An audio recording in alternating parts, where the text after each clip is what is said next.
The crystal towers of Velthara Prime shined bright under two suns as Ambassador Kelthis looked at the bad news on his screen. The enemy ships had broken through 3 defense lines in 3 days, and their dark vessels were eating everything they found. The tall and graceful Velthari people had ruled this part of space for thousands of years through talking and trading, but they never learned how to fight real wars because they never needed to. Commander Lyra Zen walked into the ambassador's room with worry on her pale blue face. Her clean uniform now had tears and stains from working without rest for many days. She was the head of their small defense force, and she brought the worst news yet. The outer colonies have fallen, she said in her musical voice that tried to hide her fear. Epsilon Station stopped talking to us 3 hours ago, and we think the enemy fleet will reach our homeworlds in 2 days. Kelthis turned on the big communication machine that filled the room with gentle sounds as it started working. The Velthari had made friends with many alien races over the centuries, and surely these friends would help them now when they needed it most. He sent messages to every ally they had made over the long years of peace and trade. The first answer came from the Androrian Collective, and it was not good news. They said sorry, but their ships were already busy protecting their own homes. The Zephyrian Republic sent kind words and good wishes, but no soldiers or ships to help fight. One by one, every friend and ally found reasons why they could not fight the enemy directly. Some said they were too far away, and others said they were too busy with their own problems. Lyra felt sick as she watched each refusal come in on the screen. "We have traded with these people for hundreds of years," she said. "We gave them technology and resources when they needed help, but now they will not help us when we are about to die." In desperation, she suggested something that had never been tried before. "What if we send our emergency call on all the frequencies at once and hope that someone somewhere will answer? Maybe there are other races out there we do not know about who will help us." Kelthis agreed because they had no other choice. Lyra programmed the communication array to broadcast their SOS on every emergency channel they knew. The message was simple but desperate. "This is the Velthari people calling for help. The hegemony is destroying our worlds and our allies cannot help us. If anyone can hear this message, please help us. We are running out of time." Neither Lyra nor Kelthis knew that their message would travel through a strange network of space relays that reached much farther than their maps showed. The signal bounced from relay to relay across the galaxy until it reached a small blue planet on the edge of what the people there called the Orion Arm. Jake Morrison was working the night shift at the listening station in Colorado when his coffee almost spilled all over his desk. The computers were showing signals that should not exist. He had been listening to space for 10 years and had never seen anything like the patterns on his screen. This was not natural radio noise from stars or planets. This was clearly a message made by intelligent beings. Jake called his supervisor right away, even though it was 3 in the morning. Within an hour, the small listening post was filled with scientists and military officers, all looking at the impossible signal from space. The message was in a language no human had ever heard, but the mathematical parts were clear. This was a distress call from another world, and they were asking for military help. Dr. Susan Blake arrived from the university with her best computers and started working on translating the alien language. The message had repeating patterns and mathematical concepts that slowly began to make sense. After 6 hours of work, she looked up from her screen with wide eyes and told everyone in the room what the message said. "They are called the Velthari, and they live on a planet called Velthara Prime," she explained. "Something called the hegemony is attacking their worlds and destroying everything. They asked their allies for help, but everyone said no. They are sending this message to anyone who can hear it, hoping someone will help them." The news traveled up through the military chain of command faster than anyone had ever seen information move. Within 12 hours, the message reached Admiral Patricia Hawkins at Earth Defense Command, deep under a mountain in Colorado. She had spent 20 years preparing for the day when humans would meet aliens, but she never thought it would start with aliens asking for military help. Admiral Hawkins called together her best people in the situation room carved out of solid rock. Lieutenant Colonel Danny Rodriguez was the smartest person on Earth when it came to alien languages, and he worked all night to understand every word of the Velthari message. Captain Lisa Chen ran numbers on her computers to figure out what kind of threat this hegemony might be to Earth if they won against the Velthari. "The message is definitely real," Rodriguez said after checking everything twice. They are describing some kind of empire that grows by destroying other civilizations and taking their resources. Their own allies have abandoned them, and they will all die unless someone helps them soon. Captain Chen showed everyone pictures of Earth's military ships on her big screen. The Terran Defense Fleet had just been finished after 20 years of building and preparing for possible alien contact. The ships were designed specifically for fighting in space with the best weapons and armor Earth could make. Admiral, we have the TDF Defiant, TDF Resilience, and TDF Liberty, ready for long missions in deep space, Chen said while pointing to each ship on her display. Each one has our newest computer systems to help with fighting, and crews trained for missions far from Earth. Admiral, Hawkins looked at all the information for a long time before making the decision that would change everything for humanity. She stood up and told her officers to prepare the fleet because humans were going to introduce themselves to the universe by showing what they do when someone asks for help. The 3 ships would leave Earth in 2 days with orders to help the Velthari fight the hegemony, no matter what it took. Captain Ryan Mitchell stood on the bridge of the TDF Defiant as his ship prepared to leave Earth's orbit for the first time. He had trained for this moment for 15 years but never imagined his first mission would be to help aliens fight a war. The 3 ships of the task force were loaded with the best weapons Earth could make, and crews picked from the finest soldiers in the defense fleet. Major Sandra Wells walked through the marine sections of all 3 ships, checking that her soldiers had everything they needed for fighting in space. She had never fought aliens before, but her Marines were trained for any kind of combat, including boarding enemy ships in the middle of battle. Each Marine carried weapons designed to work in space and armor that could protect them from things they had never seen. Before Dr. Alex Kim was the only civilian on the mission, and he was more excited than scared about meeting real aliens for the first time. He had studied every piece of information about the Velthari message and tried to learn their language so humans could talk to them. His job was to make sure humans did not accidentally start a war with their new alien friends while trying to help them. The 3 ships jumped to faster than light speed and began the long journey to Velthara Prime. During the trip, Captain Mitchell met with his officers every day to plan for what they might find when they arrived. They knew the hegemony was some kind of expanding empire that destroyed other civilizations, but they did not know what their ships looked like or how they fought. Lieutenant Commander Pete Johnson commanded the TDF Resilience, and he spent most of the journey studying the limited information they had about space combat. Earth's ships were designed based on theories about how aliens might fight, but now they would learn if those theories were correct. His ship carried the most advanced sensors Earth had ever built so he could gather information about alien technology during the battle. Commander Beth Hayes led the TDF Liberty, and her job was to protect the other ships while they fought. Her ship had the thickest armor and the biggest guns in case the human fleet needed to retreat quickly. She also carried extra supplies and repair equipment in case the battle lasted longer than expected. After 5 days of travel, the human fleet reached the edge of the Velthara system and immediately saw signs of the war. Debris from destroyed ships floated in space, and several planets showed damage from orbital bombardment. Long-range sensors detected a large fleet of strange-looking ships moving toward the inner planets where the Velthari lived. Dr. Kim began broadcasting on the same frequency the Velthari had used for their distress call. "This is the human ship, Defiant, responding to your emergency message," he said slowly, hoping his pronunciation of their language was correct. "We have come from the planet Earth to help you fight the hegemony."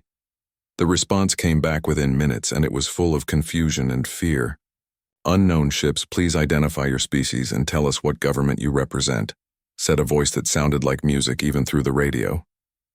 "We do not recognize your ship design or your language patterns." Captain Mitchell took over the communication and spoke as clearly as he could. "We are humans from the planet Earth, and we received your call for help. We have come to assist you against the hegemony threat, because no one should have to face destruction alone." There was a long silence before the alien voice spoke again, and this time, it sounded afraid. "Did you say you are from Earth?" she asked. "According to our records, Earth is classified as a Class 12 Deathworld, and no intelligent species should be able to evolve there." Dr. Kim looked confused and asked what a Class 12 Deathworld meant. The alien voice belonged to Commander Lyra Zen, and she explained with growing amazement in her musical voice. "Your planet has gravity that changes constantly, weather that could destroy cities, wild animals that hunt in packs, and a huge moon that creates tidal forces that would kill most species. No civilized race has ever evolved on a world with such extreme conditions. She continued explaining that most intelligent species evolved on gentle worlds with stable weather and peaceful plant-eating animals. The idea that humans had not only survived on Earth but had developed space travel and military technology was beyond the understanding of galactic civilization. Earth was the kind of world that other species used in horror stories to frighten their children. Captain Mitchell realized that humans were much tougher than other aliens, and this might give them an advantage in the coming battle. He asked Commander Lyra Zen to show them where the hegemony fleet was, and to explain how the enemy fought. She sent tactical information to the human ships showing over 200 mechanical vessels designed to overwhelm opponents through sheer numbers and close-range combat. Major Wells studied the enemy ship designs and smiled for the first time since leaving Earth. These hegemony ships rely on organic components and swarm tactics, she told Captain Mitchell. Our weapons are specifically designed to destroy that kind of target with concentrated firepower, and our armor can take more damage than they expect. Dr. Kim continued talking with the Velthari and learned that their own defense fleet had only 30 ships left, and most were designed for patrol duties rather than serious fighting. The Velthari were a peaceful people who had never developed proper military technology because they always solved problems through diplomacy and trade agreements. Ambassador Kelthis joined the conversation from the planet's surface, and his voice carried both hope and terror as he spoke to the humans. Your species survived on a world that would kill us within hours, and you developed weapons and ships for war while we spent our time making art and studying philosophy. Perhaps beings from a death world are exactly what we need to defeat the hegemony. Captain Mitchell opened a channel to all 3 human ships and spoke to his entire task force. All ships, this is our first time representing humanity in galactic affairs, he said with pride in his voice. Let us make sure these aliens remember what humans do when someone asks for help. We will show the galaxy that deathworlders can be protectors instead of conquerors. The human fleet moved toward the inner system where Velthara Prime waited under attack from an enemy that had never faced soldiers from a death world before. The human fleet dropped out of faster-than-light travel 3 million kilometers from Velthara Prime and immediately began scanning the system for enemy ships. The 3 Earth vessels looked like predators compared to the elegant curves and crystal decorations of Velthari ship design. Where alien ships were built for beauty and efficiency, the human ships were built for war with thick armor plating and weapon systems that covered every surface. Captain Mitchell opened communication with the Velthari defense fleet and was surprised by how different their ships looked from anything humans had imagined. The alien vessels were long and graceful with sweeping lines that made them look like they were swimming through space instead of flying. They were beautiful but clearly not designed for the kind of fighting that was coming.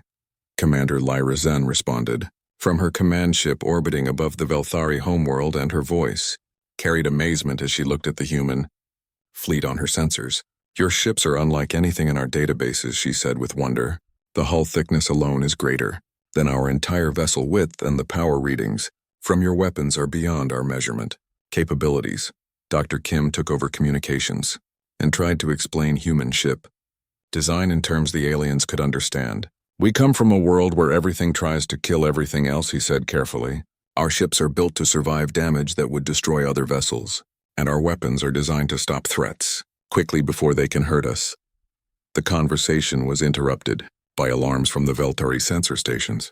Long-range detectors had found the hegemony fleet approaching from the outer system, and the numbers were worse than expected. Over 250 biomechanical ships were moving toward Velthara Prime in a formation designed to surround and overwhelm the defenders. Ambassador Kelthis joined the communication from the planet surface, and his musical voice carried deep sadness as he spoke. The hegemony has sent their largest fleet ever assembled against us, he said with resignation. Even with your help, honored humans, we are outnumbered by more than 8 to 1. Perhaps it would be better if you withdrew to save yourselves, Major. Wells had been studying the enemy fleet composition on her tactical displays, and she looked up with a grin that would have scared most aliens if they could have seen it. Captain, these hegemony ships are exactly the kind of target our weapons were designed to destroy. she said with confidence. Biomechanical vessels cannot handle the kind of kinetic impact our railguns deliver, and their organic armor will burn when hit by our plasma. Weapons. Captain Mitchell asked Dr. Kim to explain to the Velthari why humans were not worried about being outnumbered. On Earth we have a saying that it is not the size of the dog in the fight, but the size of the fight in the dog, he said, trying to translate the concept into the alien language. Numbers do not always determine who wins a battle. Commander Lyra Zen listened to the translation with confusion because her people had no concept of dogs or fighting animals. Dr. Kim tried again with a different explanation. What Captain Mitchell means is that sometimes a small force with better weapons and tactics can defeat a larger force that is not prepared for serious combat. The Velthari commander asked about human military history, and Dr. Kim realized he needed to be careful about how much he revealed. Humans have been fighting wars on Earth for thousands of years, he said simply. We learned to make weapons and tactics through constant conflict with other humans and with the dangerous animals on our world. Lieutenant Commander Johnson on the TDF Resilience reported that his sensors were getting detailed scans of the approaching enemy fleet. The hegemony ships appeared to be grown rather than built with organic hulls that could repair themselves, but were vulnerable to the kind of damage human weapons created. Their weapons seemed to be focused on overwhelming opponents through numbers rather than individual firepower. Commander Hayes on the TDF Liberty added her analysis of the enemy tactics. They are designed to fight civilized species that avoid damage and try to preserve their ships, she observed. They have probably never faced opponents who are willing to take damage in order to inflict greater damage on the enemy. Dr. Kim tried to explain human military philosophy to the increasingly amazed Velthari. Most of your galactic civilizations seem to treat war as something to be avoided, and when fighting is necessary they try to minimize damage to all sides, he said thoughtfully. Humans approach war differently, because our world taught us that sometimes you must be willing to accept terrible costs to protect what you love. Ambassador Kalthis asked a question that revealed how different human thinking was from the rest of galactic civilization. Do you mean that humans are willing to die in order to win battles? He asked with something approaching horror in his voice. Captain Mitchell answered that question himself in a voice that carried the weight of human history. Ambassador, every human soldier understands that some things are worth dying for, he said solemnly. Freedom, protecting innocent people and stopping evil from spreading are all worth the ultimate sacrifice. We came here because the Velthari asked for help, and humans do not abandon people who need us. The alien silence that followed lasted for several minutes as the Velthari tried to understand a species that had evolved with such a different relationship to violence and death. Finally, Commander Lyra Zen spoke, and her voice carried new respect mixed with fear. We are beginning to understand why your world is classified as a death world, she said quietly. It is not just the physical conditions that make Earth dangerous. It is the fact that those conditions created a species that sees fighting and dying for others as noble rather than terrifying. Dr. Kim nodded, even though the aliens could not see him. Every human child grows up hearing stories of people who gave their lives to protect others, he explained. We call them heroes, and we try to be worthy of their sacrifice. That is why we came when we heard your call for help.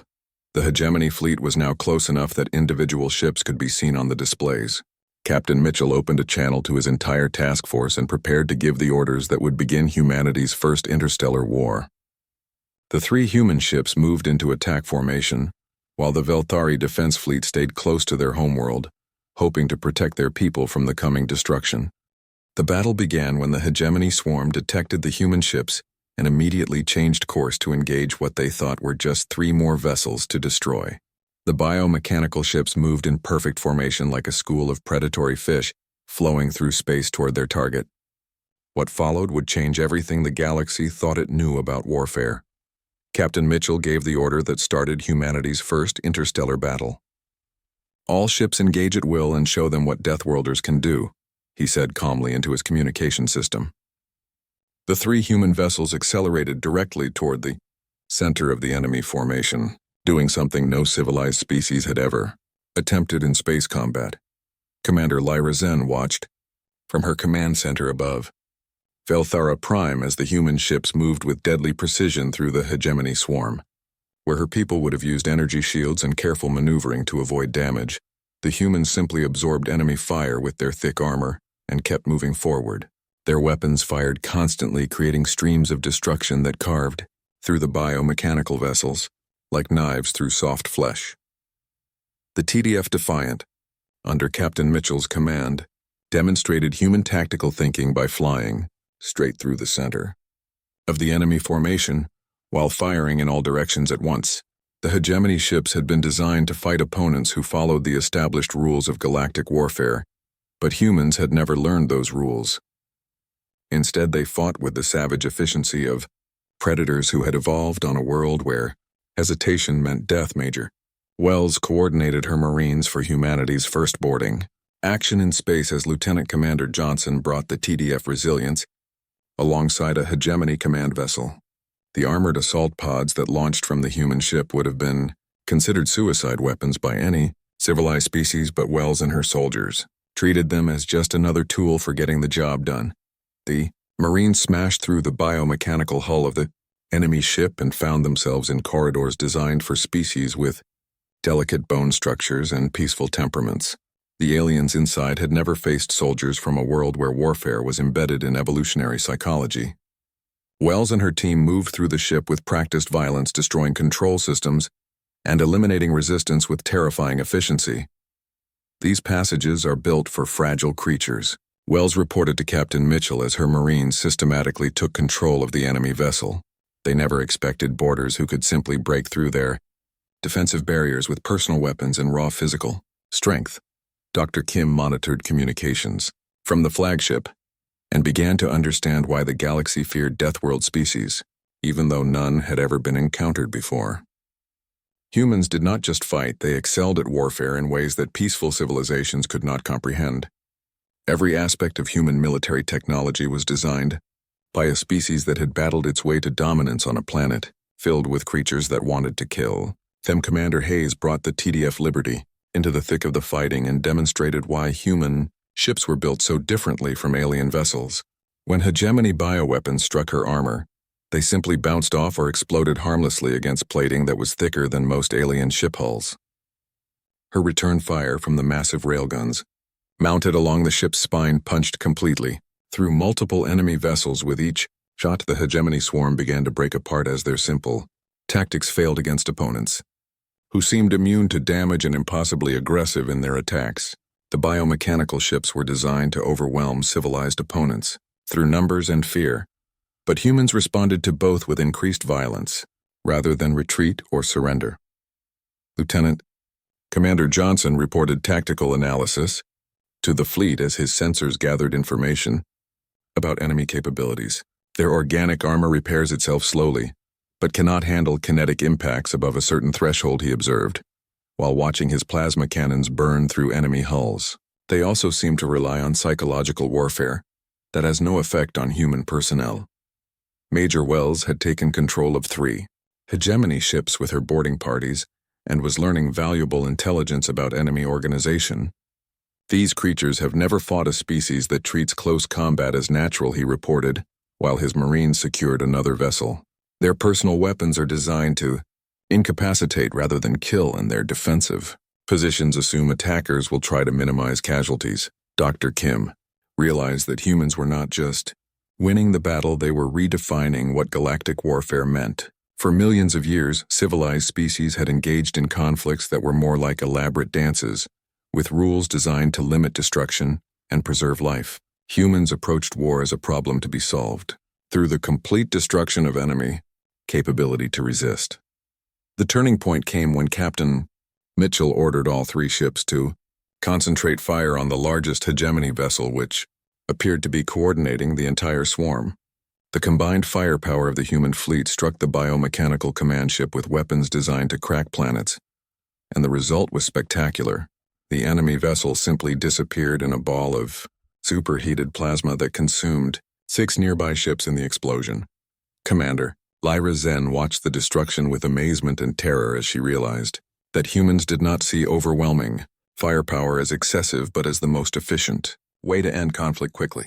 Your weapons are designed to ensure complete victory rather than negotiated settlement, she observed with growing understanding of human military philosophy. The remaining hegemony ships began retreating when their command structure collapsed. But the humans pursued them with relentless determination. Captain Mitchell had decided that letting the enemy escape would only mean they would attack other innocent species. So the entire swarm had to be destroyed here, and now. Within 4 hours of the first shot, the battle was over with the hegemony fleet either destroyed or scattered beyond the ability to threaten anyone. The human task force had suffered only minor damage to their armor, and no casualties among their personnel. Their weapons and tactics had proven superior to an enemy that had conquered dozens of civilizations. As the last enemy ships fled the system, Captain Mitchell received a transmission from every surviving Velthari vessel simultaneously. Ambassador Kelthis spoke for his entire species when he said, "Humans of Earth, you have not only saved our civilization, but shown us that the galaxy has been living in fear of threats that can be defeated. We owe you a debt that spans generations, and we will never forget what you have done for us." News of the Velthari rescue spread across galactic communication networks faster than any information had ever traveled in recorded history. The story seemed impossible to most civilized species, but the evidence was overwhelming. A previously unknown race from a deathworld had appeared from nowhere and casually defeated the hegemony fleet that had been expanding across multiple star systems for decades. Admiral Hawkins received detailed reports from Captain Mitchell while her communication center was flooded with contact requests from alien governments across the galaxy. The Androrian collective, who had refused to help the Velthari, now desperately wanted to establish diplomatic relations with Earth. The Zephyrian Republic offered immediate trade agreements and promised to share their most advanced technology in exchange for human military assistance. Dr. Kim found himself the most famous xenobiologist in human history as he worked with Ambassador Kelthis to establish proper first contact protocols between Earth and the galactic community. The Velthari had agreed to introduce humanity to other civilized species, which was an enormous responsibility that would shape the future of both races. "Your species changes everything," Kelthis explained during one of their daily conversations about galactic politics and history. "For millions of years, intelligent races have expanded slowly and carefully across space, avoiding conflict whenever possible, because war was seen as the end of civilization.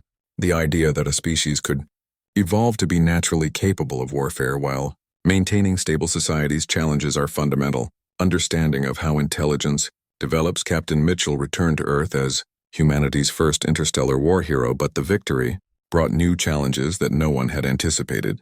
Intelligence reports from the Velthari showed that the hegemony had been expanding across several galactic arms simultaneously and had threatened or attacked dozens of species. Many of these civilizations were now sending desperate messages to Earth begging for human military assistance against their own hegemony problems. Major Wells, who had been promoted to colonel after the battle began, working with Earth's military leadership to establish humanity's first interstellar military doctrine. "We cannot become the galaxy's police force," she advised Admiral Hawkins during strategy meetings. "We do not have enough ships or personnel to fight every battle for every species that asks for help, but we can teach other races how to defend themselves more effectively." The solution came from Commander Lyra Zen, who had been studying human military methods since the battle ended. She proposed creating a new kind of alliance that was different from the traditional trade partnerships that had defined galactic politics for millennia. Instead of economic cooperation, this would be a mutual defense compact built around human military expertise combined with alien technological advancement and resources. The idea was revolutionary because it required species to commit to fighting for each other rather than simply trading goods and information. Most galactic civilizations had never considered the possibility of actually dying to protect allies, but the Velthari victory had shown that military cooperation could defeat threats that had seemed impossible to stop. Dr. Kim worked with alien diplomats to create the framework for what became known as the Terran Defense Alliance. The basic principle was simple but radical for galactic civilization. Every member species would contribute what they could to the common defense, and in return they would receive protection from human military forces and training in defensive warfare from Earth's military experts. Within 6 months of first contact, the alliance included over 40 species ranging from the technologically advanced Androrians to primitive civilizations that had barely achieved spaceflight. Human military advisors worked with alien engineers to develop new, defensive technologies while Earth's diplomats learned to navigate the complex politics of interstellar relations. Commander Hayes established the first joint training facilities where alien crews learned human tactical methods while human officers studied advanced alien technology. The cultural exchange was difficult at first because most species had never seen warfare as anything other than a last resort, while humans treated military preparedness as essential for civilization. Lieutenant Commander Johnson led the technical cooperation program that combined human weapons design with alien materials and power systems. The result was a new generation of defensive platforms that could be built by any alliance member but were far more effective than traditional galactic military technology. The hegemony, meanwhile, had retreated to their core territories for the first time in their expansion history. Intelligence reports suggested they were regrouping and possibly preparing for a much larger conflict. But the galaxy was no longer defenseless against their threat. The Alliance had created the first effective military response to hegemony, expansion that any civilization had ever mounted. Major Wells established training programs for Alliance military forces, based on human combat experience but adapted for different alien physiology and psychology. The key insight was that most species could learn to fight effectively if they were properly motivated and equipped, even though they would never match human natural aggression and endurance. Dr. Kim published the first comprehensive study of Deathworld evolution and its implications for galactic civilization. His research showed that Earth's extreme conditions had created not just physical toughness, but psychological traits that made humans natural protectors rather than conquerors. The combination of aggression and altruism that drove humans to fight for strangers was unique among known intelligent species. Ambassador Kelthis became Earth's primary advocate in the galactic community, explaining human nature to species that found Deathworld psychology difficult to understand. Humans are dangerous, he would tell other diplomats, but they are dangerous to enemies of peace, rather than to peaceful civilizations. They came to save us when our own allies abandoned us, and they ask for nothing in return except the chance to protect. Others, Admiral Hawkins, stood in the new interstellar command center that had been built in Geneva to coordinate Alliance military operations. Through the window, she could see the lights of a city that had become the center of galactic defense planning. 6 months ago, humanity had been alone in the universe, and now they were responsible for protecting hundreds of star systems from threats they were only beginning to understand. The final report from the Felthari rescue mission summarized the situation perfectly. Humanity did not just make first contact with alien civilization, Dr. Kim wrote. We made first contact by demonstrating that Deathworld species could be protectors rather than destroyers. The galaxy sent out a desperate call for help, expecting their civilized allies to respond. Instead, they got us, and everything changed forever. The story of the SOS that reached Earth became legend among the stars told, wherever beings gathered to speak of the day when Deathworlders answered the call and proved that sometimes the most dangerous species in the galaxy were exactly what civilization needed to survive.